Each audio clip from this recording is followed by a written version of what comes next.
Soy Jaime Hernández, soy antropólogo, vivo en Valdivia desde el año 93, me vine a estudiar aquí, me enamoré del espacio, de la gente, de todo, digamos, y se suponía que iba a volver a Santiago, solamente venía por un año, pero me quedé acá, me enamoré, vi en Niebla, qué sé yo, viví acá en Valdivia, Los Molinos, y bueno, ya me considero de alguna manera valdiviano, me quedé acá, he estado trabajando, digamos, en conocer y adaptarme a esta realidad, y eso es parte de lo que hago. Mi trabajo tiene que ver con conocer. ¿Y qué fue lo que te enamoró de Valdivia? La sencillez de la gente, eh, la lucidez en tanto espacio natural, la luz que hay en Valdivia, la luz como se refleja. Me tocó conocerla en marzo, venía entrando a estudiar aquí, entonces era otoño y eso era fantástico porque era muy cambiante. Llovía, salía el sol, hacía frío, hacía calor, volvía a llover, etcétera. Y eso durante mucho tiempo, entonces después de vivir en niebla, escuchando las olas del mar, si abrías la ventana era como aumentar el volumen. Entonces venir desde Santiago, que esto es hace mucho rato atrás, pero ya era muy ruidoso y era totalmente diferente. Y la vinculación con la gente me parecía que era algo simple, directo, ir a comprar a la esquina, el chofer de la micro que nos llevaba de Niebla al día, de repente se detenía en una bajada, una cuesta, porque venían unos escolares o nosotros mismos. Entonces había un montón de gestos de parte de la gente que vivía aquí en Valdivia que eran muy agradables. ¿Y cómo te vas acercando al arte, Jaime?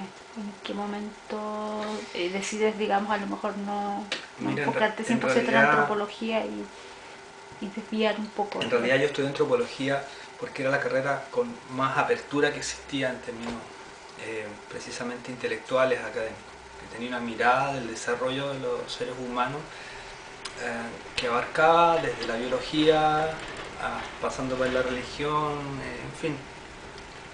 Tampoco tenía una idea muy clara de qué es lo que era la antropología, pero era lo que, por lo menos por las mallas curriculares, era lo que más amplio tenía y los ramos me parecían más interesantes. Y entonces, en realidad, la vinculación con el arte la tuve desde adolescente, porque era el menor de 7 hermanos, todos los cuales estudiaban distintas carreras en la universidad, en distintas universidades, y primos también, y qué sé yo, y sus amigos. Entonces, de pronto a los 13 años, estaba viendo fotografías en diapositivas, el año de la pera, pues imagínate. O sea, claro, una retroproyectora, diapositiva y un primo hablando de Dada, el movimiento vanguardista, etcétera, etcétera. Entre medio conociendo la poesía, conociendo la literatura. Entonces siempre fui humanista, ¿no? Ese fue mi vínculo. Aunque la ciencia, como la física y la matemática, fueron siempre muy atractivas para mí también. Entonces, claro, el arte siempre estuvo ahí como una forma de conocimiento y de relación con los demás, con las demás personas y con, no sé, una forma de representación simbólica muy potente. Que sobrepasa la racionalidad. La racionalidad es interesante, es fundamental, pero para mí modo de ver no basta para explicar ciertas cosas de cómo somos los seres humanos. Y por eso la antropología fue un camino interesante que podía actuar como puente entre ambas. Y luego, ¿no es cierto? Me imagino que en esta búsqueda de artes o de conocimientos de arte, llegas en específico a lo que tú denominas arte sonoro.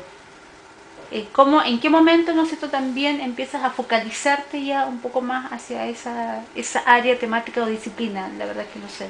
Yo en realidad, como tú bien dices, estoy acercándome al Ujú, arte sonoro. Eh, es algo que llevo unos años de trabajo. Específicamente la música siempre fue para mí algo muy atractivo. El otro día le comentaba a una amiga que estábamos escuchando música de la India y estábamos escuchando a Anushka Shankar, la hija de Ravi Shankar, ujú.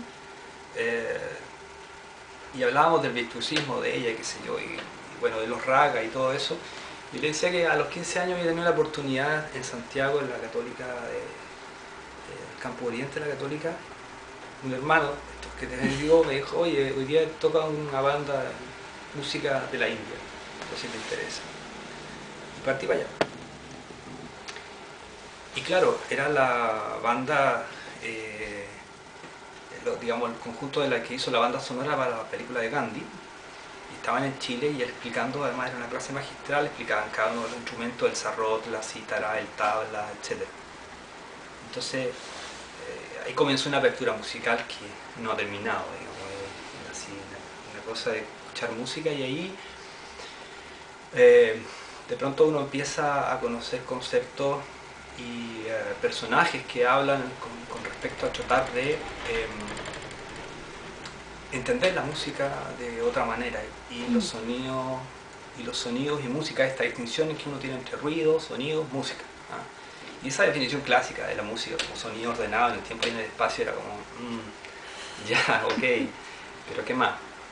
Y entonces, de pronto, una conversación, un diálogo publicado en el Arte y Letras de Mercurio del año La Pera, aparece el Yehudi Menuhin, no sé cómo se pronuncia, este violinista, ¿no es cierto?, famoso, hablando con Murray Schafer, que es personaje canadiense que inventó el concepto de soundscape o paisaje sonoro.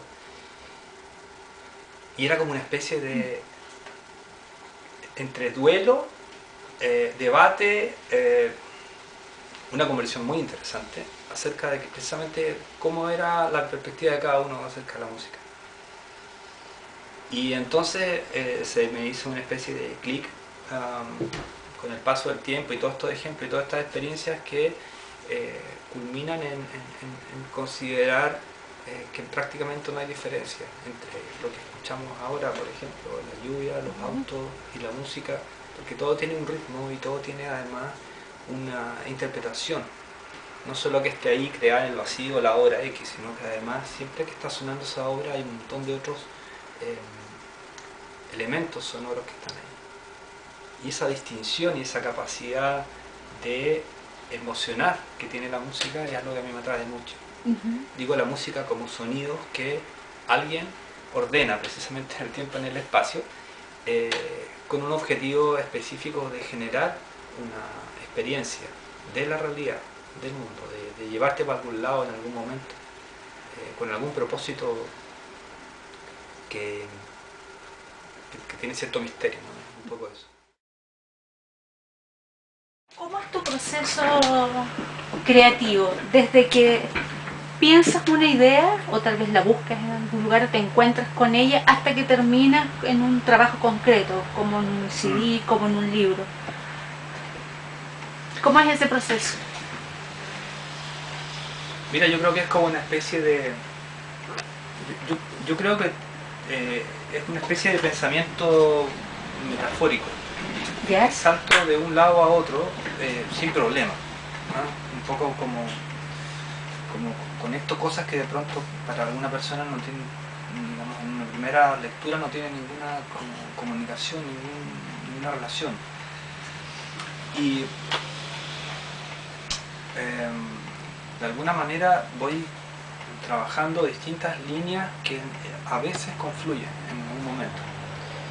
Ese confluir puede ser, digamos, por distintas cosas. De pronto porque conozco temas, me introduzco en temas, porque conozco personas, porque hay un debate, hay un diálogo y entonces se construyen de alguna manera ideas y por ahí voy generando una especie de banco de ideas, ¿no? De posibles proyectos. Digo, ya esto lo voy a madurar, voy a quedar para más adelante, no sé. O me encantaría hacer esto, pero ahora no puedo hacerlo, así que también queda stand-by por un rato. Pero esto que parece como una dispersión a simple vista, igual tiene como su método, igual tú eres disciplinado en términos de saber en qué momento una idea está madura o no. Bueno, se trata de apostar, digamos, a eso, precisamente, de buscar el momento ideal. Pero al mismo tiempo hay ideas que te empujan, ¿no? Te empiezan a hacer guiños, te mueven y esas ideas de pronto se transforman en un proyecto, se transforman en un proyecto concreto y entonces uno empieza la búsqueda ya.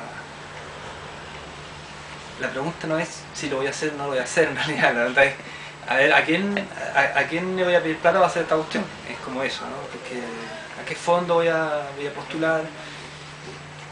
Y he tenido suerte, digamos, que me han resultado las líneas que he postulado normalmente me han resultado.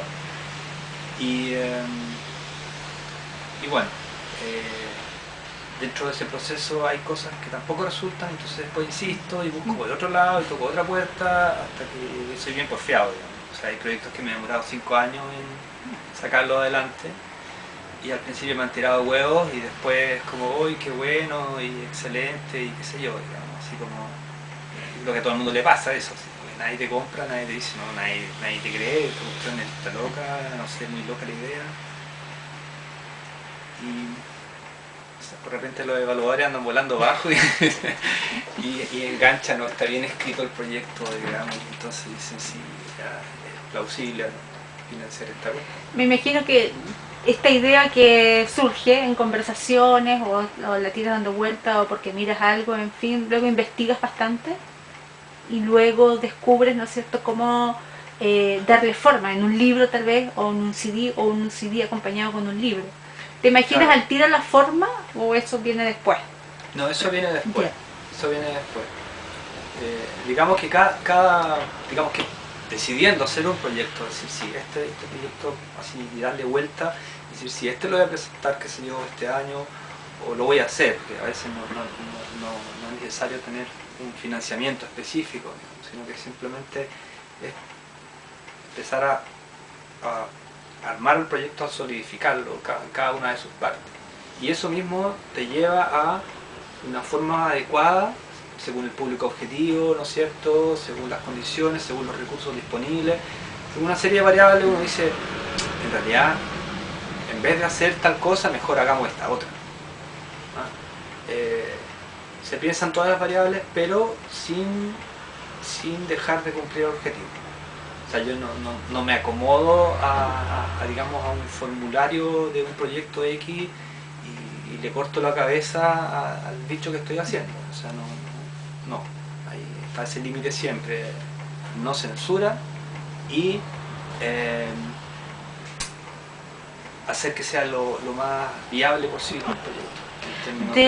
De todos los proyectos que tú has realizado, ¿cuál es el que te ha movido más el corazón? De todos los proyectos.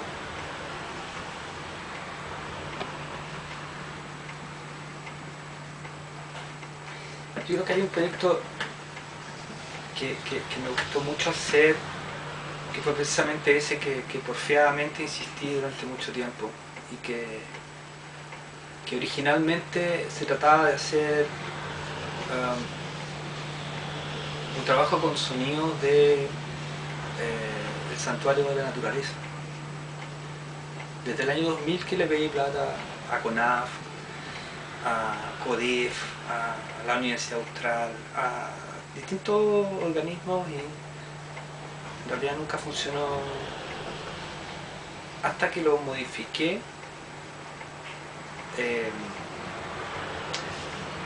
a hacerlo como sonidos del bosque austral. Para mí básicamente el santuario de la naturaleza era muy atractivo por la cantidad de especies que habían ahí, entonces la avifauna y en fin, las aves vuelan y son espectaculares y hay un conocimiento detrás que a mí me interesaba destacar a través de una guía de aves sonora, una guía del santuario claro, como indicaba adelante que yo vengo de afuera, entonces el santuario es un elemento que yo no conocí en mi realidad cotidiana. Entonces hay un tema ahí de conocimiento, de experiencia, que en el fondo es lo que de alguna manera describe mi accionar en términos laborales, que es como tratar de maravillar a las personas con lo que a mí me maravilla. O sea, y entonces, claro, trasladarme de la humedad al bosque era caminar unos pasos más y hacer exactamente lo mismo. Y ese proyecto, digamos que de alguna manera es una especie de línea de trabajo que se inaugura con ese proyecto. Y el 2012, ¿no es cierto?, ganas un FNDR con un proyecto que se llamó Carpinteros de Rivera. ¿Estoy bien? Sí, Carpinteros de Rivera. Carpinteros de Rivera. Sí, del Cutipay. Exacto. Sí. ¿Cómo nace la idea de los Carpinteros de Rivera y cómo fue desarrollar ese proyecto? Mira, me costó aprenderme el nombre de la familia Villanueva. Siempre les cambiaba el apellido, Valenzuela, Vergara, sabía que era con B corta, pero lo escuché hablar de ellos hace muchos años atrás. Incluso me pareció, no estoy seguro si vi o no vi el programa En Tierra Adentro que le hicieron ellos, parece que sí lo vi. Que estaba como inmerso, mezclado con otro, porque era más corto, no era ellos todo el rato. Con gente que trabajaba madera, estaba Lutier también, Nicanor Oporto, estaba un señor que construía timones, embarcaciones, y ahí estaban ellos y había otra persona más que no recuerdo en este momento. Y ahí estaban los Villanueva. Yo no sabía dónde quedaba, sabía que estaban por ahí, qué sé yo, entonces un día decidí buscarlo. Lo anoté lo anoté por ahí en una pizarra que veía todos los días. Ahí estaban los Villanueva. Estuvo más de un año anotado eso ahí, hasta que decidí postular, digamos, a un proyecto, y ahí resultó el FNR. Lo hicimos a través del Centro Cultural Patagonia Norte. ¿Y en qué consiste el proyecto? Para que... Claro, la investigación básicamente trata del patrimonio inmaterial, el conocimiento que tienen estas personas, de los cuales son los últimos referentes, con la calidad de maestría. La carpintería Rivera es el arte y oficio de construir embarcaciones tradicionales de madera. Entonces, esas técnicas, ese uso de la madera, pertenece a otra época. Es una cuestión que tú, cuando empiezas a descubrir lo que es, primero lo sorprendente es que alguien haga una embarcación y una nave, ¿no? Una nave para transportante y que flote, y que esta cuestión se mueva y te lleve a donde tú quieras y transporte toneladas de material, no sé, de personas. Y eso ya es sorprendente, una nave que por lo demás ha permitido el desarrollo de las culturas en la humanidad de manera notable. América fue descubierta por las naves, primero por los vikingos, ¿cierto?, en el norte.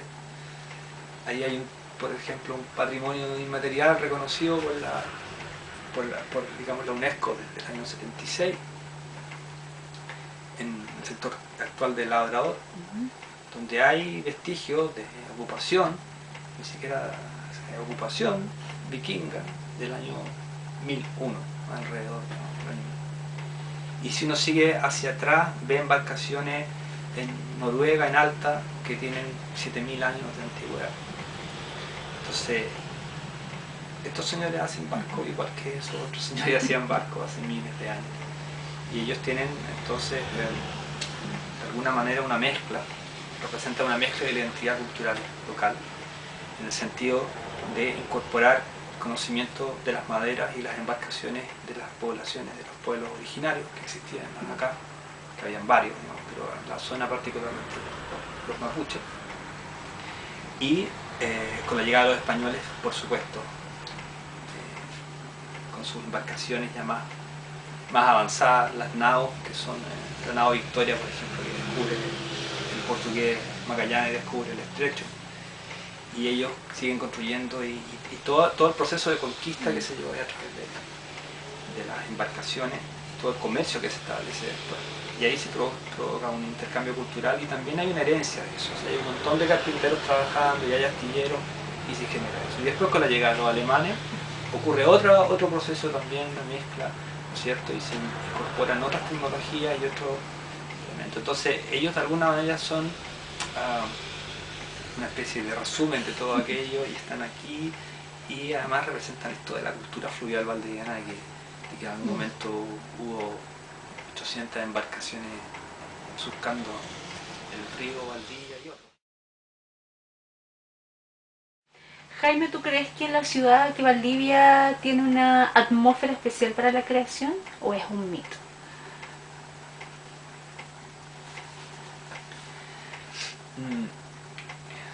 Yo creo que sí hay algo, es como dice la canción, ese no sé qué, ¿no? Hay dos cosas. Primero, la situación como de puerto y por otra parte el tema de la actividad intelectual, que no es solo las universidades que hay en este momento, hay una actividad intelectual anterior. De lo que he ido conociendo con respecto a la historia local, aquí hay muchas culturas confluyendo y las relaciones no siempre fueron necesariamente de dominación. Y entonces se generan admiraciones mutuas y respeto entre las personas. Y eso creo que es muy interesante para poder generar la libertad de creación. Esa posibilidad de hacer algo diferente, de levantarte en la mañana a una hora y partir a la pega, y parar a la hora de almuerzo y después volver, que no está mal, digamos, pero también hay otras posibilidades, hay otras cosas, hay otras formas de vida. También tiene harto de mito, en términos de que hay una ignorancia bastante amplia respecto a un montón de cosas, no solo artística. El arte en particular, digamos que hubo una historia de ruptura con respecto, producto de la historia digamos, reciente, ¿no? Sabemos lo que pasó con el golpe militar y todas las consecuencias nefastas en el sentido de censurar y reprimir la creatividad humana. Pero eso es imposible de hacer, es como pretender detener el agua, no se puede. Y por último, para ir terminando, ¿qué es para ti el arte? Vaya pregunta que es el arte. Es una forma de comprensión de la vida, una forma de conocimiento se podría decir, pero creo que va más allá del conocimiento. Creo que trasciende precisamente la realidad y entonces es una posibilidad de aprendizaje que cualquier persona puede tomar.